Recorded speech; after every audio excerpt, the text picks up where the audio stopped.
What would happen if a few people discovered a strange island where time itself didn't move? On this island, something unbelievable happens. Anyone who sets foot there stops aging. Seconds, minutes, years, they all lose meaning. For the outside world, time keeps running normally. But for the people trapped on this island, it simply stops. But hidden behind this miracle lies a dark and dangerous secret, something that no one has ever uncovered. What is this island's true mystery? Let's find out. Right from the beginning. The story starts with a woman named Angela, a single mother trying to rebuild her life after her husband's death. She runs a small restaurant inside her house to raise her 3 children, her daughter Wendy and twin boys Douglas and James. A railway track runs very close to their restaurant, and the children often spend hours watching trains pass by. Business had been going well for Angela recently, and one day she hosted a birthday party for a boy named Thomas, who was turning 7. The restaurant was full of laughter and noise, but during the celebration, some other kids began teasing Thomas. Upset and humiliated,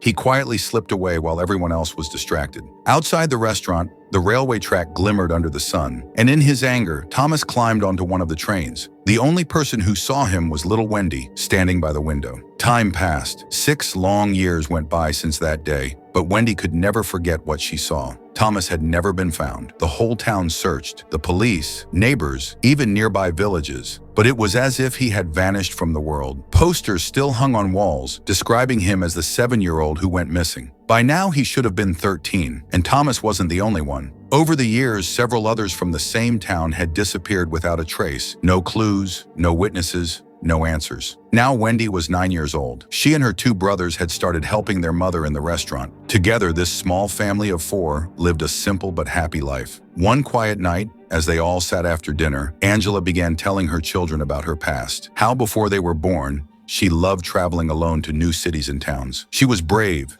curious, and always chasing adventures. But life changed after marriage. Then after the birth of her 3 children and the sudden death of her husband, all the responsibilities of the house fell on her shoulders. Angela smiled softly as she said she didn't regret it. She was proud to work hard for her children. But Wendy could see the tiredness in her eyes. She realized her mother no longer had any time for herself. No time to travel, to rest, or to dream. That night, a new thought settled in Wendy's young mind. Once people grow up, they get trapped in responsibilities. So dreams must be lived before that. The next day after school, Wendy and her brothers were fishing near a quiet river. But Wendy's thoughts kept wandering. She suddenly ran off, chasing a train that was passing by. She tried to grab it, but it was too fast and vanished down the tracks. Her mother's words echoed in her mind. When you grow up, you don't even have time to go out. That single thought made Wendy restless. That night, while everyone else was asleep, Wendy lay awake staring out the window. She wanted to see the world, to escape the routine that trapped adults. Then suddenly she heard the faint rumble of a train passing near their house. She peeked outside and saw something strange, a boy her age, riding playfully on top of the moving train. Curiosity sparked in her eyes. Wendy slipped out of the house quietly and ran toward the tracks to see who the boy was and where he was going. Just then,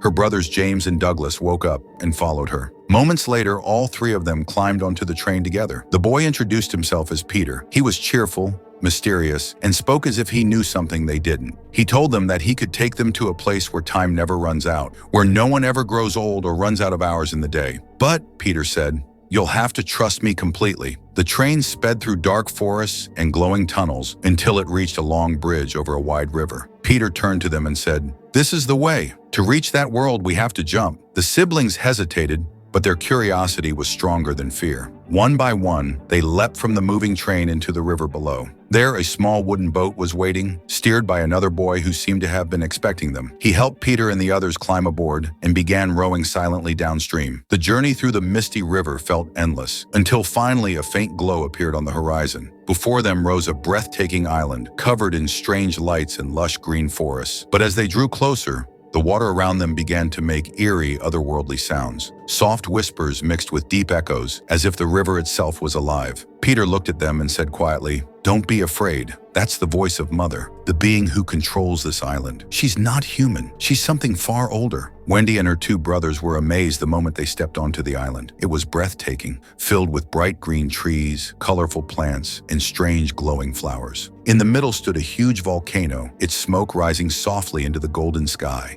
making the whole island look like something out of a dream. Peter smiled and told them to follow him. "You're not the only ones here," he said. "Many children live on this island. We've built our own world here, our own own little community. As they walked along a narrow forest path, talking and looking around in wonder, another child appeared from the distance. The sight made Wendy and her brothers freeze in shock. It was Thomas, the same boy who had gone missing 6 years ago. Wendy couldn't believe her eyes. Thomas looked exactly the same as he did back then. Still 7 years old, still with the same smile, as if not a single day had passed. But how was that possible? When he disappeared, Wendy was just a small girl. Now she was 9, and her brothers had grown too. Yet Thomas hadn't changed at all. It was like time had stopped for him. Evening slowly arrived, and the island began to glow with warm, strange lights. The children saw that there were dozens of other kids running around, laughing, playing, climbing trees, swimming, and building huts. It looked peaceful, almost magical. Wendy and her brothers decided to stay there for a few days. They thought they could explore and then return home before their mother got too worried. The next morning, Wendy woke up to the sound of waves and saw Peter standing quietly near the shore, staring out at the ocean. Curious, she went to him. When he noticed her,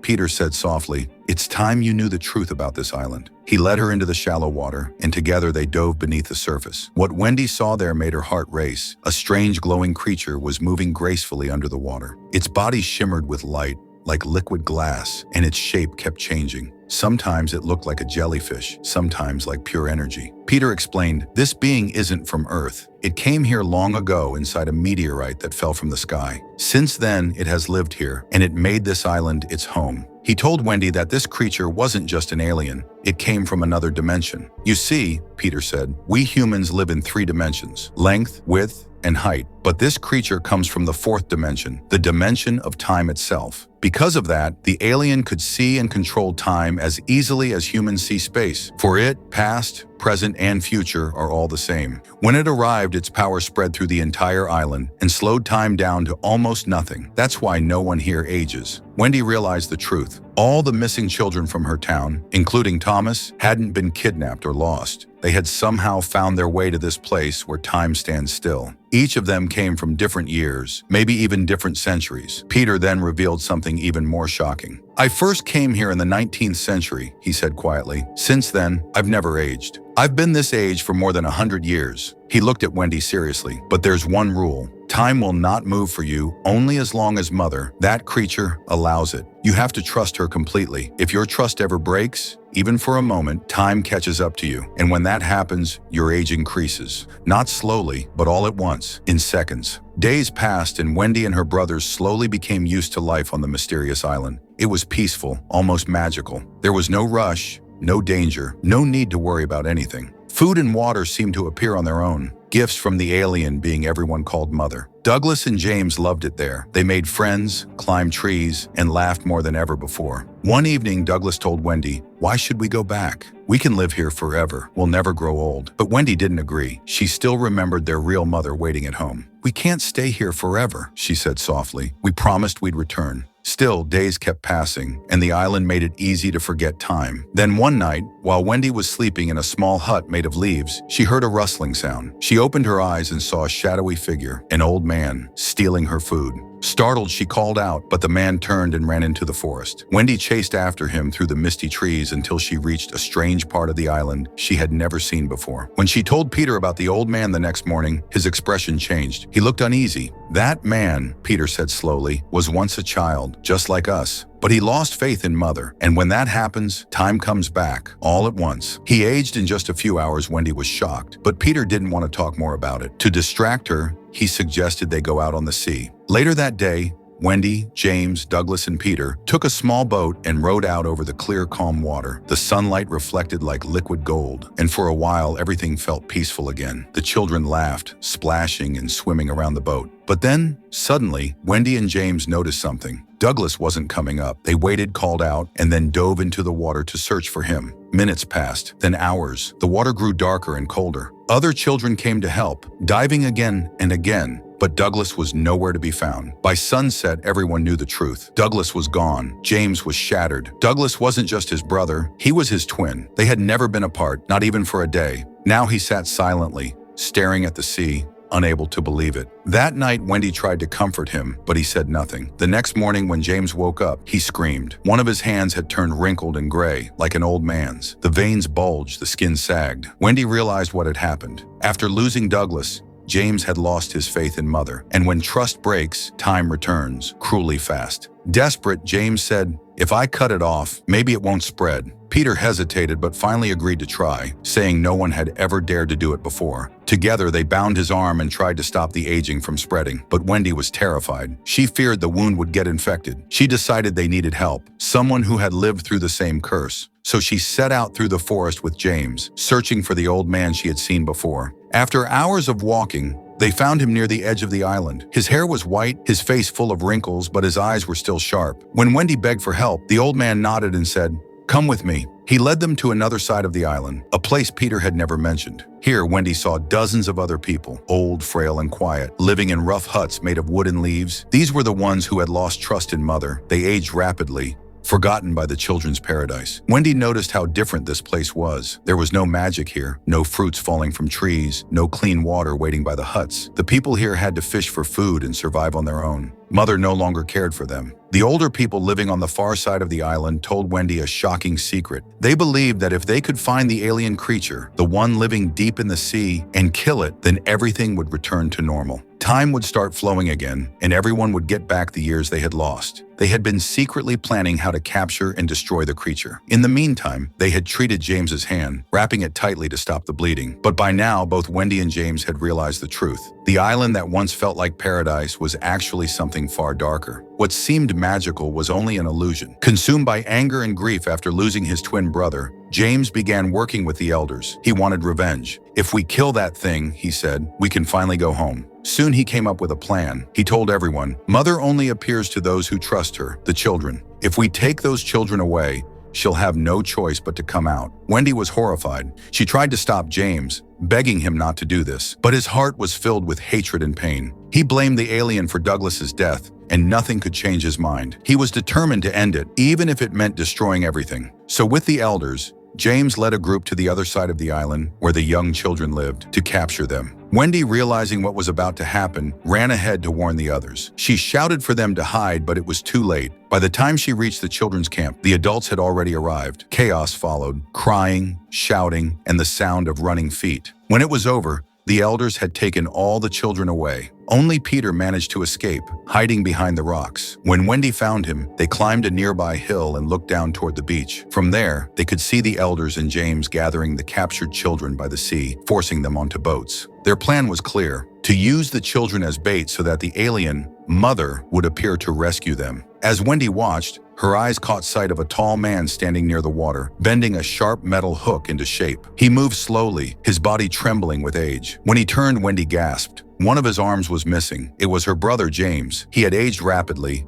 his hair now gray, his face lined with deep wrinkles. The boy who once dreamed of living forever had become a bitter old man, consumed by revenge against the being he once trusted. Meanwhile, under James's command, all the adults began loading the captured children onto a large boat and pushing it out toward the open sea. They believed this would finally force the alien, Mother, to appear. From the cliffs above, Peter turned to Wendy and said urgently, "We have to stop them. We have to save everyone before it's too late." Without wasting a second, the two of them ran toward a hidden forest path, a shortcut that led straight down to the beach. As they rushed through the trees, Wendy suddenly stopped. Standing in the distance was someone she never thought she'd see again. Douglas, alive and unharmed. Her eyes filled with tears as she ran to him and hugged him tightly. Douglas explained that the day he disappeared in the water, he had been swept by the current to the other side of the island and couldn't find his way back. Wendy quickly told him everything that had happened, how James thought he had drowned, how he lost faith in Mother, and how he was now leading the adults to kill the alien. Douglas's face turned pale.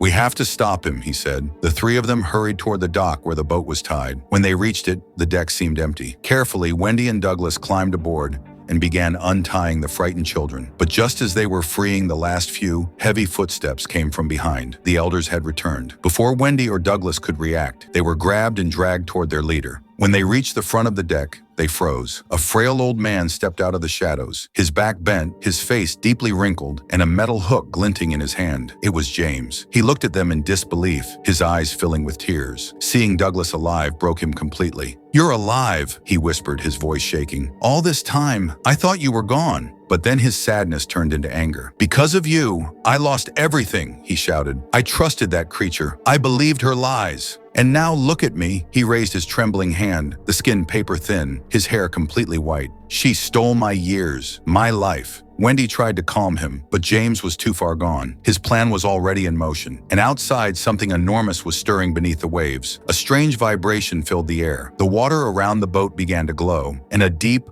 otherworldly hum echoed across the sea. Everyone turned toward the sound. The alien, Mother, was rising from the depths. The elders gripped their weapons, ready to strike. The children screamed and pleaded, "Don't hurt her! If you kill Mother, we'll grow old. Time will come back." But the adults didn't listen. The tension grew unbearable. Several brave children jumped into the glowing water, trying to protect the creature they saw as their guardian. And then, just as the alien's glowing form surfaced beside the boat, it was already too late. According to James's plan, the adults finally managed to trap the alien in a huge net spread across the sea. Once it was caught, James climbed to the upper deck and began attacking it with sharp spears and metal hooks, sending violent waves crashing down. After a fierce struggle, the alien, the so-called Mother, was mortally wounded and sank beneath the glowing water. For a moment, everyone cheered. James believed he had finally won, but then they all realized something was terribly wrong. None of the adults were getting younger. Their wrinkles stayed, their gray hair remained. The flow of time had only resumed from that moment forward, not reversed. The years they had already lost were gone forever. It became painfully clear. Killing the alien hadn't restored their youth. It had only made them mortal again. From now on, everyone on the island would age like normal humans. But for the adults, especially James, it was too late. His body was frail and weak, and he knew he only had a few years left. Wendy, heartbroken, turned to Peter and the younger children. "There's no reason to stay here anymore," she said gently. "You all need to go back to your homes, to your families. This place was never meant to keep us forever." Before they left, James called Wendy and Douglas to his side. His voice trembled as he said, "I don't want our mother to see me like this. Tell her I've gone away. Tell her I couldn't come back." He looked at Douglas, his twin, and smiled sadly. "You were always the stronger one. Live your life well, little brother." With that, James said goodbye. He chose to remain on the island with the other aged survivors, to live out the rest of his days in peace, far from the world that would never understand their story. Wendy, Douglas, Peter, and the remaining children sailed away from the island and returned to their homes. None of them ever spoke of what happened there. They knew no one would believe them, that there existed a place where time itself stood still. Years passed. Wendy grew up, got married, and became a mother. One night, sitting beside her young daughter, she told her the story of a mysterious island where time does not move, the place that had changed her life forever. Her voice softened as she finished the tale. Though she built a new life, a quiet sadness always lingered in her heart, the sorrow of losing James. And the film ends on that bittersweet note as Wendy gazes out her window, remembering the island where time once stopped. So if you enjoyed this story, don't forget to subscribe for more such mysterious and unforgettable tales.